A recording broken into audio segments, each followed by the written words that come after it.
Hello students. पिछला class तुम लोगों को अच्छा लगा, कमेंट आया, मुझे भी अच्छा लगा। इसके लिए तुम लोगों को बहुत बहुत धन्यवाद। पिछले लेक्चर में जहाँ पे एंड किया था वहां से ही शुरुआत करेंगे। इसमें कहाँ पे एंड किया था? क्रिस्टलीय ठोस और अक्रिस्टलीय ठोस में 5 डिफरेंस बताया था। छठा डिफरेंस भी नोट कर लो। छठा डिफरेंस है, बहुत ही महत्वपूर्ण डिफरेंस है छठा, और ये है क्या कि जितने भी क्रिस्टलाइन सॉलिड होते हैं, जितने भी क्रिस्टलाइन सॉलिड हैं, उनका मेल्टिंग पॉइंट यानी कि उनका गलनांक एकदम शार्प तीक्ष्ण होता है। और शार्प का मतलब भी बता दे रहा हूं, पहले लिख लेते हैं। इनका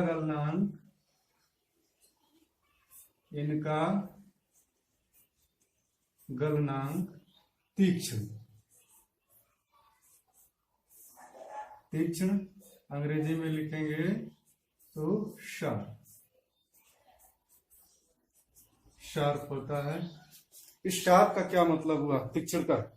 तो अगर कोई सॉलिड है, उसको हम हीट कर रहे हैं, तो धीरे धीरे हिट करते करते जब वो अपने मेल्टिंग पॉइंट के करीब पहुंचेगा तो अचानक से 1 ही डिग्री सेल्सियस के अंतर में, जैसे सपोज दैट कोई सॉलिड का मेल्टिंग पॉइंट 150 डिग्री सेल्सियस है, तो वह सीधे 150 डिग्री सेल्सियस पे ही मेल्ट कर जाएगा, 151 डिग्री सेल्सियस नहीं होगा। इसी को तीक्ष्ण मेल्टिंग पॉइंट कहते हैं।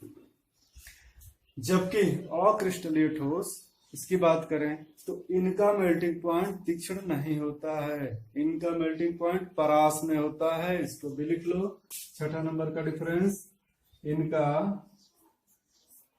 गलनांक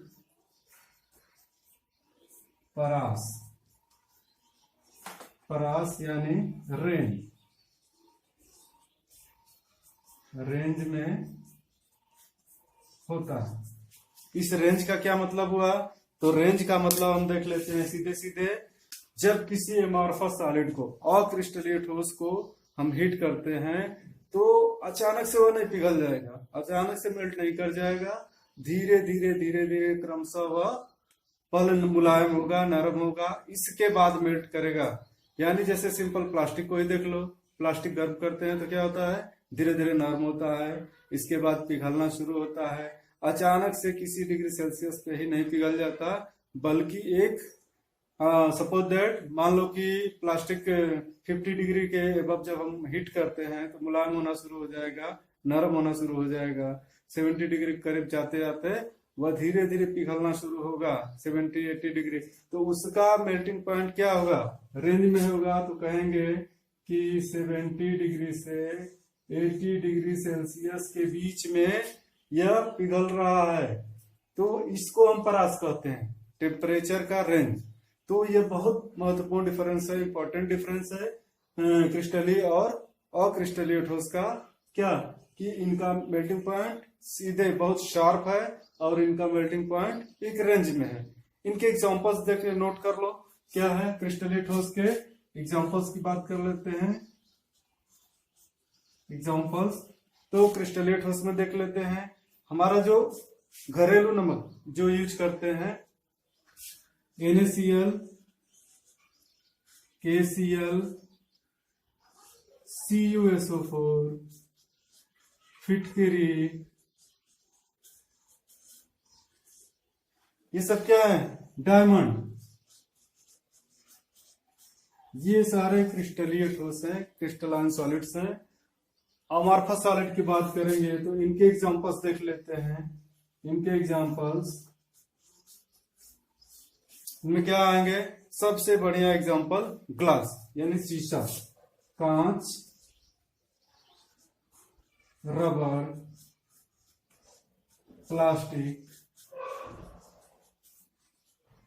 तो ये सब एक रेंज ऑफ टेम्परेचर में मेल्ट होंगे, जबकि ये सारे एक निश्चित टेम्परेचर पॉइंट पे ही मेल्ट हो जाएंगे।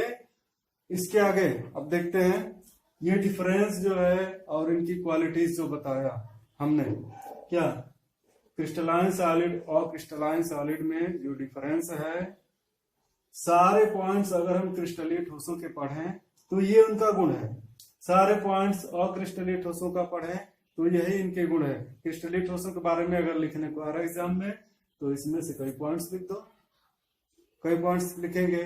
जैसे पहला पॉइंट क्या शुरू किया था कि घटक कण नियमित रूप से व्यवस्थित होते हैं, फिर इनका क्या नियमित, यही ट्रू सॉलिड्स हैं, वास्तविक ठोस हैं, यानी जितने भी एनाइसोट्रॉपिक भी हैं, जितने भी पॉइंट्स हैं वो सारे इनकी क्वालिटीज हैं। कुछ पॉइंट्स भी लिख दोगे काम चलेगा, इनके बारे में लिखना होगा, इनके कुछ पॉइंट्स लिखे जा सकते हैं, इनके एग्जांपल्स हो गए। अब बात यहाँ पे होगी केवल क्रिस्टलाइन सॉलिड की, यानी क्रिस्टलीय ठोसों की ही बात होगी, अक्रिस्टलीय ठोसों की बात नहीं होगी। सबसे ज्यादा इसी को स्टडी किया जाता है, इसी को पढ़ा जाता है, तो हम क्रिस्टलीय ठोस की ही बात करेंगे। तो हम क्रिस्टलीय ठोसों के प्रकार को देखेंगे, यानी क्रिस्टलाइन सॉलिड कितने प्रकार के होते हैं देखते हैं। तो इसमें पहला क्रिस्टलाइन सॉलिड, पहला प्रकार है आयनिक ठोस। इसी यही हम टेबल द्वारा डिवाइड कर लेते हैं। 4 प्रकार के हैं, चारों के लिए एक टेबल बना देते हैं और इस टेबल के माध्यम से ही इनके बीच डिफरेंस भी देख लेंगे, उनकी क्वालिटीज भी पता चल जाएगी। तो पहला हमारा सॉलिड है आयनिक ठोस। दूसरा प्रकार है धात्विक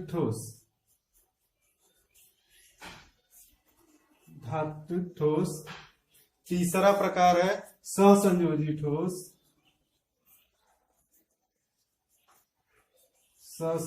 ठोस। और चौथा प्रकार है आणविक ठोस।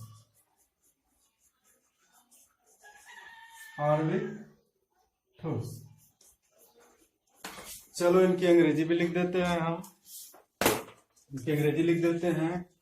ये आयनिक सॉलिड हुए, आयनिक सॉलिड, ये मेटालिक सॉलिड,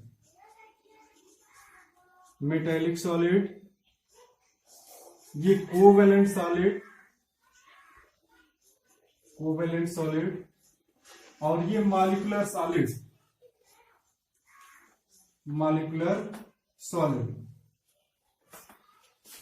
सॉलिड के लिए पहले हम सॉलिड लिखा, बाकी सब में एस लगा दिया, इसको सॉलिड पढ़ना। तो ये सारे सॉलिड्स हैं, आयनिक solid, metallic solid, covalent solid और मॉलिक्यूलर सॉलिड।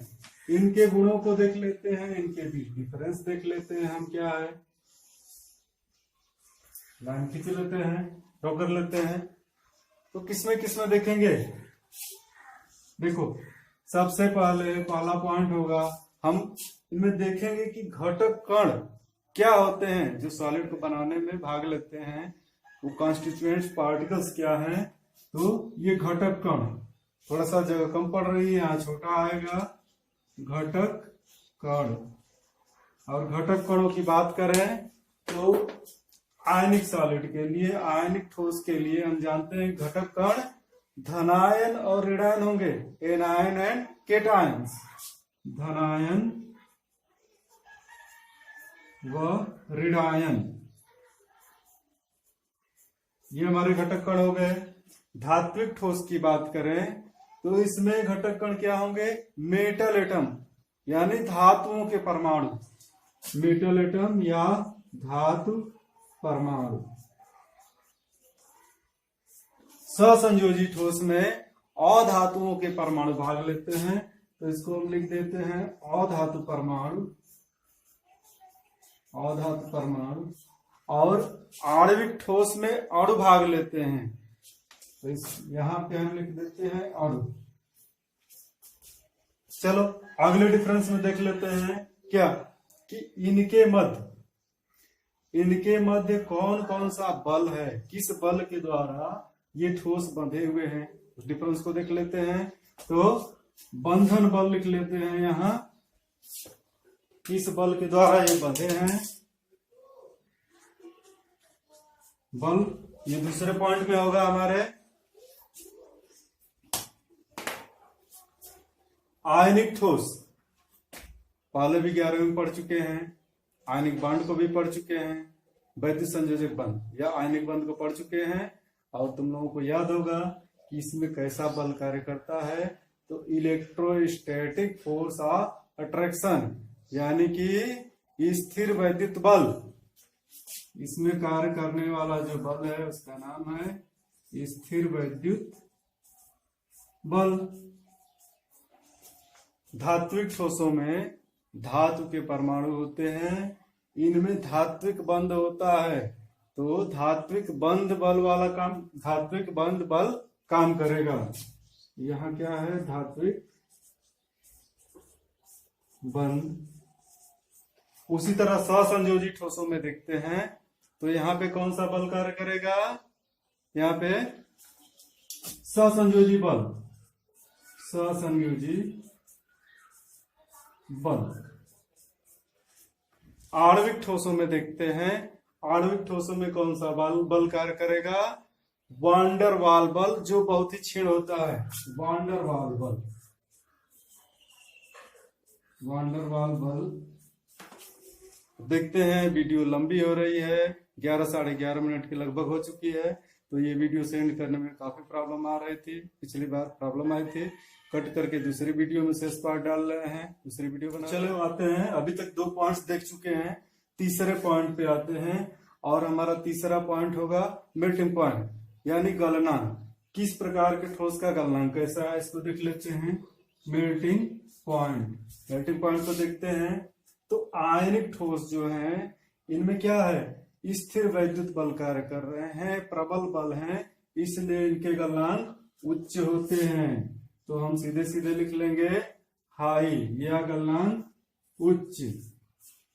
धात्विक ठोसों की बात करें तो इनमें भी धात्विक बंध है, इनके भी गलनांक उच्च होते हैं। जितने भी धातु हैं, क्या लोहा, एल्यूमिनियम, सोना, चांदी, लगभग सभी के मेल्टिंग पॉइंट हाई होते हैं, तो इसमें भी लिख लेते हैं उच्च। सहसंयोजी ठोस जो है इनमें कोई बहुत प्रबल बंध न होते हुए भी इनके मेल्टिंग पॉइंट इन दोनों की अपेक्षा या इन चारों में सबसे ज्यादा हाई होते हैं। तो ये क्या है, मेल्टिंग पॉइंट बहुत उच्च, बहुत उच्च।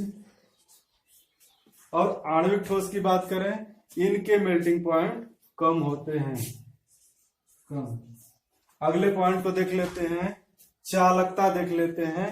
इन ठोसों की चालकता कैसी है, इनका कंपैरिजन क्या है, तो चालकता, चालकता।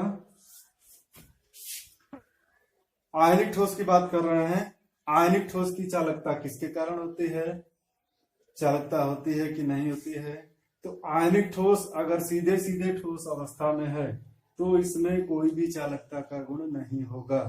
चालकता का गुण कब आएगा, जब या तो यह गलित अवस्था में हो या विलयन की अवस्था में। क्यों, क्योंकि आयन तभी मुक्त होंगे जब यह गलित अवस्था में होगा या विलयन की अवस्था में होगा। तो चालकता कब होगी, गलित या विलयन की अवस्था में, गलित या विलयन की अवस्था में,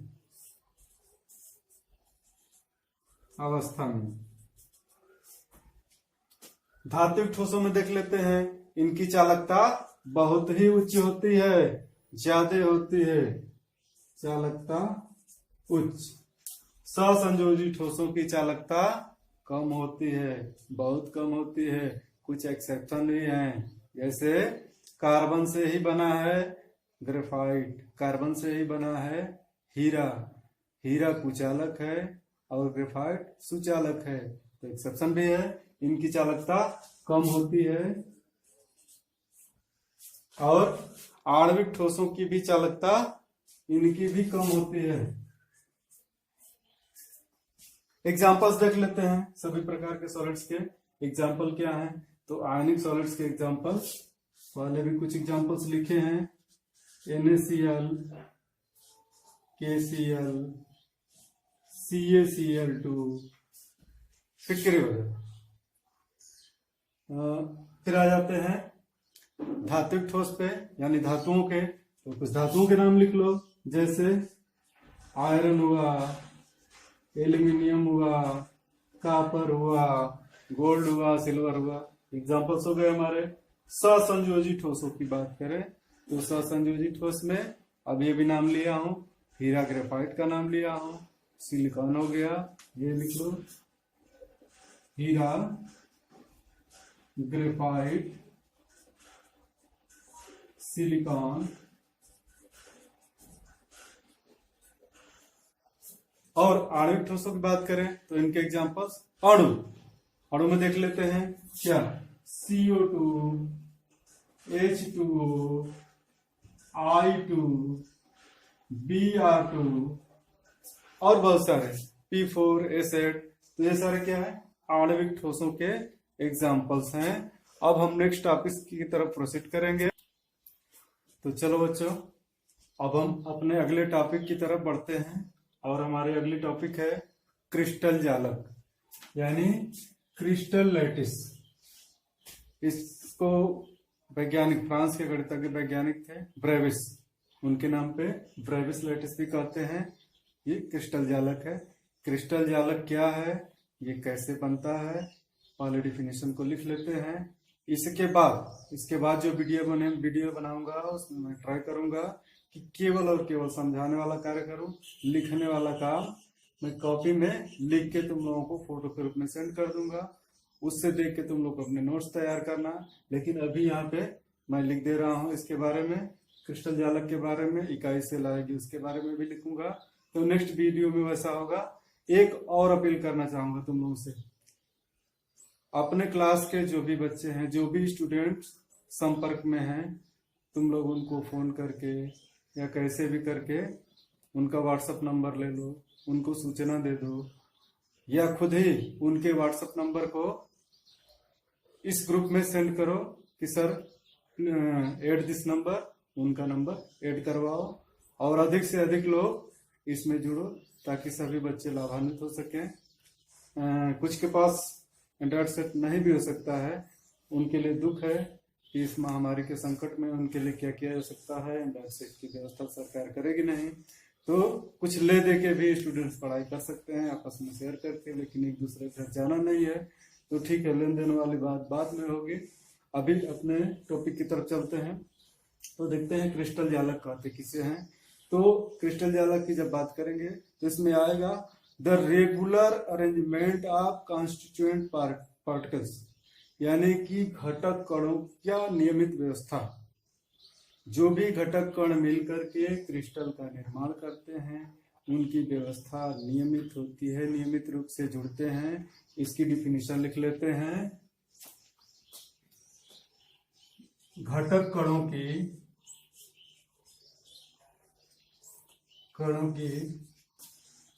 त्रिविम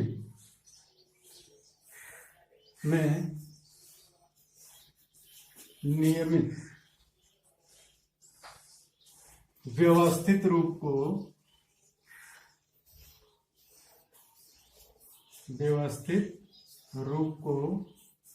क्रिस्टल जालक कहते हैं। क्रिस्टल जालक कहते हैं। और स्टूडेंट्स, ये क्रिस्टल जालक बनते हैं यूनिट सेल इकाई कोशिका के द्वारा। पहले इकाई कोशिका को देख लेते हैं, उसके बाद फिर बढ़िया समझ में आ जाएगा क्रिस्टल जालक है क्या। तो अगली नेक्स्ट हेडिंग डाल लो, यूनिट सेल इकाई कोशिका,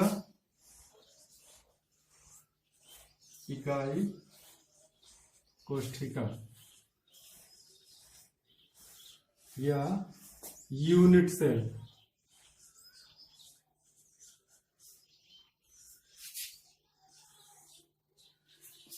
यूनिट सेल को देखते हैं।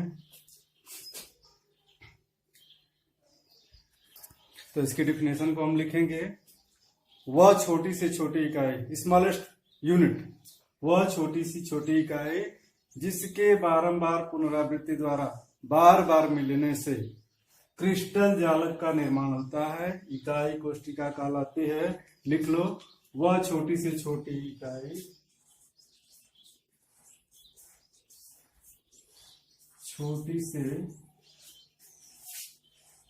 छोटी त्रिविम इकाई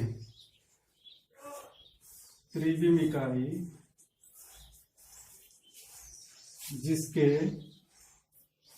बार बार पुनरावृत्ति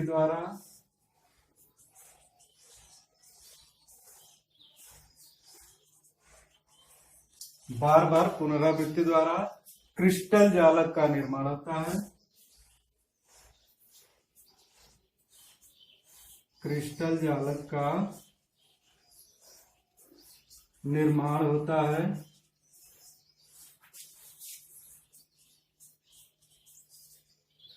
इकाई कोशिका या यूनिट सेल कहलाती है।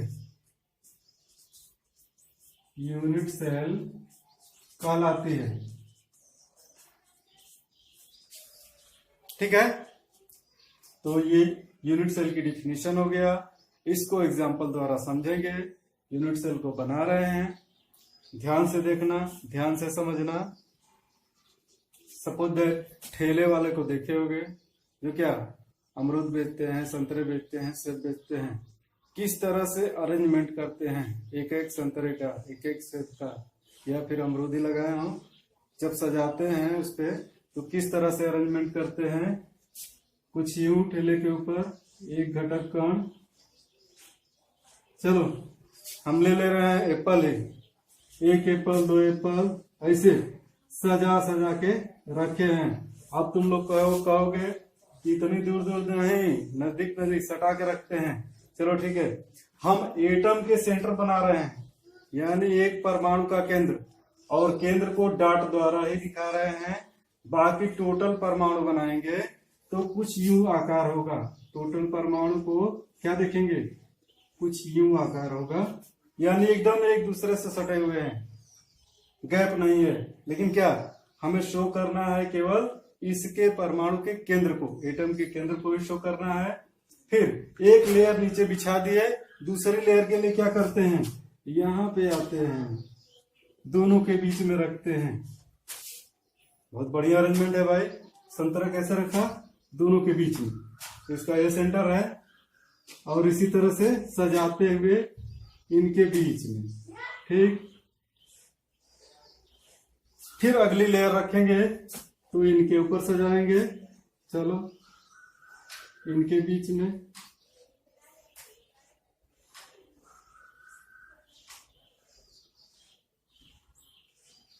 अगली लेयर रखेंगे, फिर इनके बीच में सजाएंगे।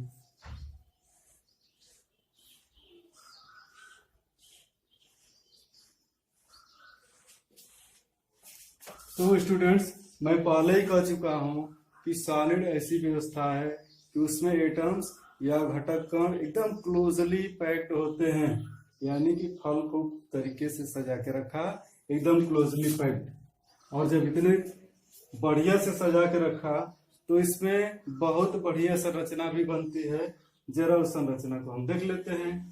क्या संरचना है, यूं दो लाइन मिला दिया, ऐसे मिला दिया यूं, फिर नीचे वाली भी दो लाइन ऐसे मिला दिया। ठीक है, ऊपर से यूं मिला दिया।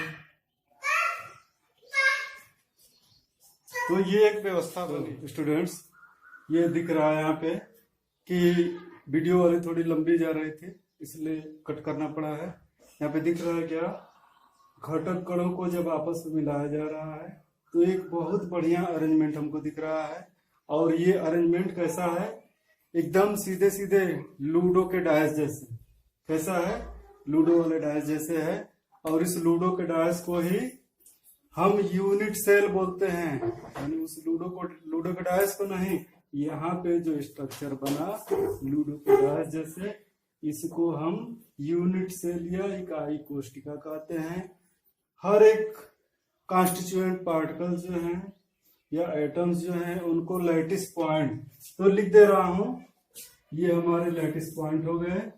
लैटिस पॉइंट,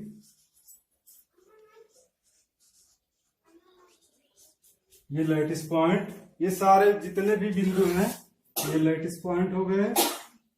और ये यूनिट सेल हो गई हमारी, ये यूनिट सेल।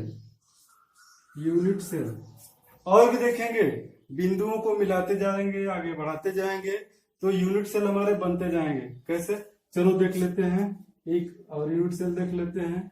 यूं मिलाया, आगे बढ़ाया, फिर इसको यहां से मिला दिया,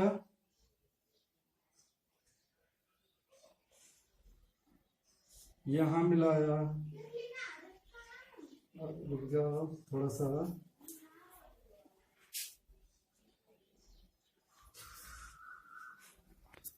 तो इन पॉइंट्स को मिलाते जाते हैं और देखेंगे कि हमारी अगली यूनिट रेडी हो गई।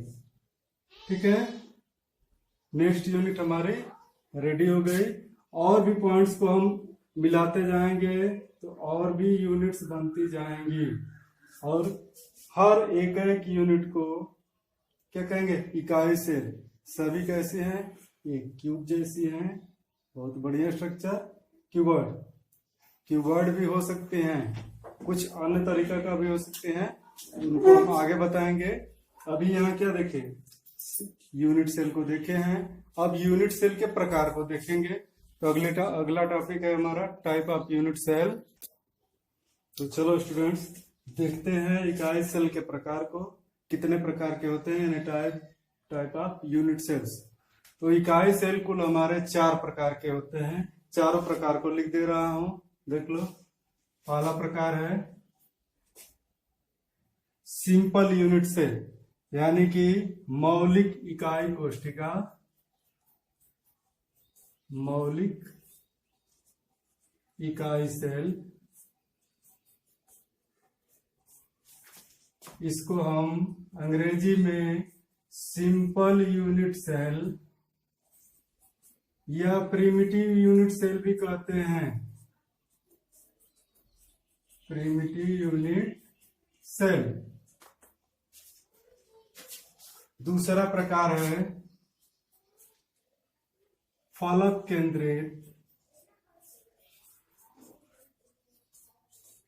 केंद्रित इकाई सेल, और इसको अंग्रेजी में कहते हैं फेस सेंटर्ड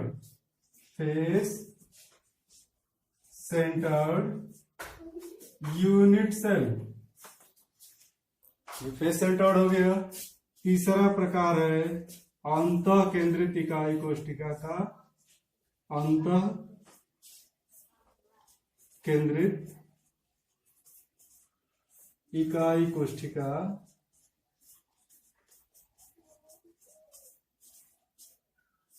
इसको अंग्रेजी में कहते हैं बॉडी सेंटर्ड यूनिट सेल।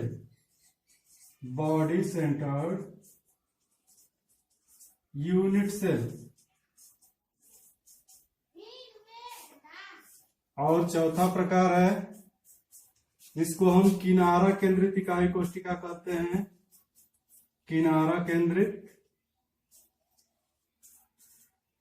इकाई कोष्ठिका।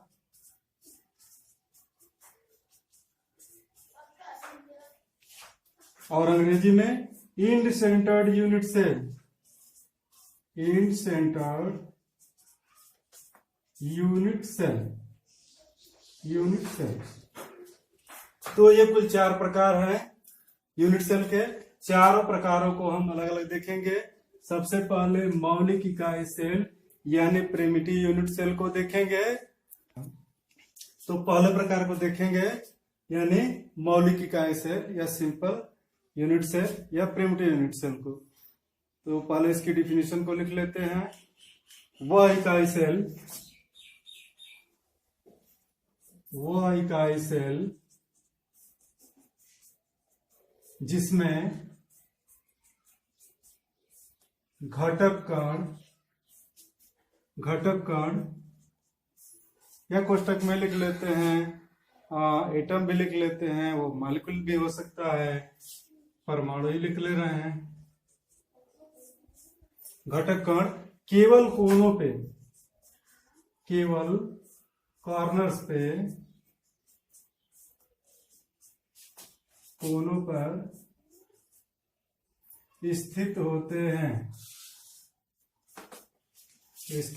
हैं। मौलिक इकाई सेल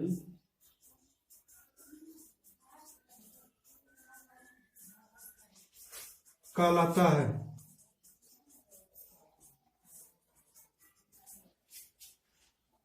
तो ये इसकी डिफिनीशन हो गई। देख लेते हैं, एग्जाम्पल बना लो मौलिक इकाई सेल को। उदाहरण, मौलिक इकाई सेल को बना लो। एक क्यूब ड्रा कर लो बढ़िया सा, यूं करके 2 स्क्वायर इस तरह बनाओ और इनके कॉर्नर्स को आपस में मिला दो।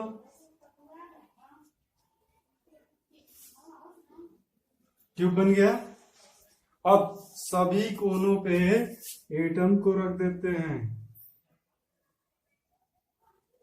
एटम हो गए।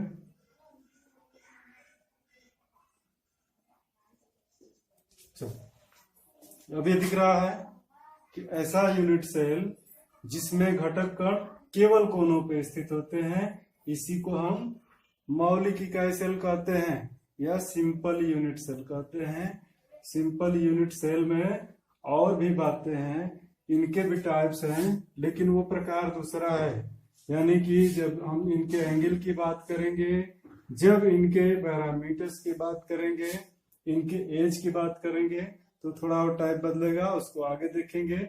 यहाँ पे सिंपल यूनिट सेल की जब भी बात की जाती है तो एक क्यूब की कल्पना करते हैं हम, सीधे जैसे डाइस के समान बताया। तो इस क्यूब में जो सबसे ज्यादा समझने वाली बात है ये है, उसको अब तुम लोगों को ध्यान से समझना होगा। मैं ऑलरेडी बता चुका हूं कि केवल एटम के सेंटर को ही शो किया जा रहा है। एटम के सेंटर को, टोटल एटम को नहीं शो किया जा रहा है। तो जरा ध्यान से देखो, ये एटम का सेंटर है। अगर पूरा एटम होता तो कुछ यूं संरचना होती, यानी हर एक सेंटर पे पूरे एटम लगते तो यूं संरचना होती है, सबका एक एक पूरा एटम शो होता। अब देखना है, एटम एक पूरे बॉल की तरह, एक अमरूद की तरह है गोल, तो इसका कितना पार्ट एक कॉर्नर पे शेयर हो रहा है, ये हमको ध्यान से देखना है। चलो, 4 ईंटें इस तरह से व्यवस्थित करके रख देते हैं। 4 ब्रिक्स इस तरह से सजा के हम रख दिए। 3D ये नई डायग्राम बन रहा है, 2D बन रहा है, सजा के रख दिए। 4 कोने आपस में मिल रहे हैं ना, इनके ठीक ऊपर 4 ईंटें और रखो, 4 कोने उनके भी मिलेंगे, यानी एक पॉइंट पे कुल 8 कोने मिल रहे हैं। तो हर एक जो एटम का पॉइंट दिख रहा है वहां 8 कॉर्नर्स आपस में मिलेंगे, यानी हर कॉर्नर के संपर्क में 8 यूनिट सेल होगी। ये बात ध्यान रखने वाली है कि हर कॉर्नर के संपर्क में 8 यूनिट सेल होगी, और प्रत्येक एटम जो एक कॉर्नर पे दिख रहा है यह 8 यूनिट सेलों द्वारा शेयर होगा। यानी एक यूनिट सेल में इस पूरे एटम का कितना हिस्सा लग रहा है, शेयर है, तो 1/8, 1/8वां भाग ही लग रहा है, क्योंकि यह एटम तो 8 यूनिट सेल द्वारा शेयर किया जा रहा है। चलो, थोड़े और दूसरे तरीके से भी समझ लो। ये अमरूदी बना दे रहे हैं गोल आकार का, ठीक है। यहां दिख रहा है साफ साफ ना, आधा भाग तो ऊपर है, आधा काट के हटा दे रहे हैं हम भी, आधा हटा दिया। आधा काटने के बाद क्या हमको दिख जाएगा, कुछ यूं दिखेगा। ये संरचना, ये वाली लाइन भी ड्रा कर ले रहे हैं, ये वाली लाइन भी, ये पूरा क्यूब है, थोड़ा ऊपर भी मिलाया, इधर भी मिलाया। क्या दिख रहा है, इस आधे अमरूद के 4 पार्ट्स हो रहे हैं, बराबर बराबर 4 फांके बन रही हैं, और इसमें कितना शेयर हुआ है, केवल ये वाला पोर्शन, यानी आधे अमरूद का 1/4 भाग शेयर हो रहा है। अगर ये एटम है तो आधे एटम का 1/4, फिर क्या, पूरा अगर एटम हो तो 1/8 पार्ट, यानी 1/8वां हिस्सा ही एक यूनिट सेल के द्वारा शेयर हो रहा है। ये बात समझ में आ गई? अगर नहीं समझ में आएगी तो फिर दोबारा पूछना, उसको फिर से बताएंगे। अभी यहाँ वीडियो कट करके, नहीं थोड़ा सा और बता दे रहे हैं, इसके बाद कट करते हैं। चलो देखो, एक इकाई, एक एटम जो हमारा दिख रहा है कॉर्नर पे, वह 1/8 भाग के बराबर ही कंट्रीब्यूशन दे रहा है। और टोटल कार्नर्स कितने हैं? एक डाइस में कितने कार्नर? 8। तो टोटल कार्नर 8 हैं। इसका मतलब कि एक सिंपल यूनिट सेल में कुल परमाणुओं की संख्या कितनी हो गई? परमाणुओं की संख्या कैसे निकाल लेंगे? 1/8 भाग ही कंट्रीब्यूशन है और टोटल 8 सेंटर्स हैं बराबर 1। यानी कि जितने भी 8 परमाणु इसमें कंट्रीब्यूशन हिस्सा ले रहे हैं उनका टोटल कितने के बराबर? 1 परमाणु के बराबर है। इस बात को याद रखना है। हर यूनिट सेल में, हर टाइप के यूनिट सेल में देखेंगे कि कितने एटम का कंट्रीब्यूशन हो रहा है। ये बहुत इंपॉर्टेंट चीज है, इसको ध्यान में रखना है, अच्छे से समझना है।